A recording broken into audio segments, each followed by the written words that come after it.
Kumusta mga kaboxing? This is Boy Kalawang TV. So opisyal na nga pong inanunsyo mga idol na dedepensahan ni WBC World Super Featherweight Champion O'Shaquie Foster ang kanya hawak na titulo laban dito kay former WBC at WBO World Super Bantamweight Champion Stephen Coolboy Fulton sa darating na October 25 sa MGM Grand Garden Arena sa Las Vegas, Nevada.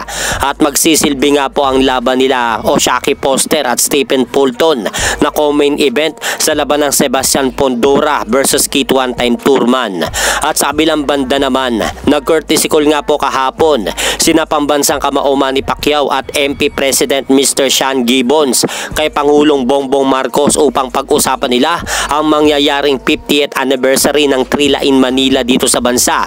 Dahil kung matatandaan po natin mga idol, dito po sa Pilipinas ginanap ang laban nila Muhammad Ali kontra kay Joe Frazier noong taong 1975 October 1 kung saan tinalo nga po mga idol ni Muhammad Ali itong si Joe Frazier sa huling bahagi ng kanilang laban sa round 14 via RTD. At tinawag nga po ang laban nila Muhammad Ali at Joe Frazier na Trilla in Manila.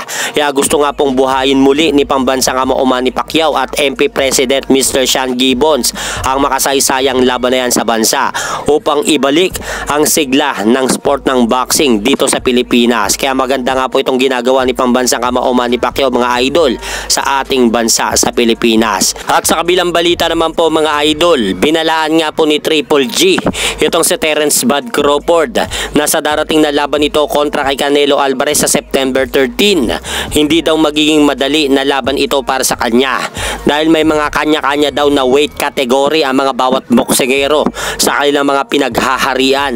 Kaya babala nga po ni Triple G kay Terence Crawford na kung gusto daw nito makasabay kay Canelo Alvarez sa laban ay iwasan daw nito ang mga solid punches nito na ipapatama sa laban nila. At hanggang dito na lang po muna ang aking update sa mga ganapan sa mundo ng boxing. At syempre mga idol, huwag niyo rin po kalimutan pakisuportahan niyo naman po muna ng ating munting channel. Maraming salamat po.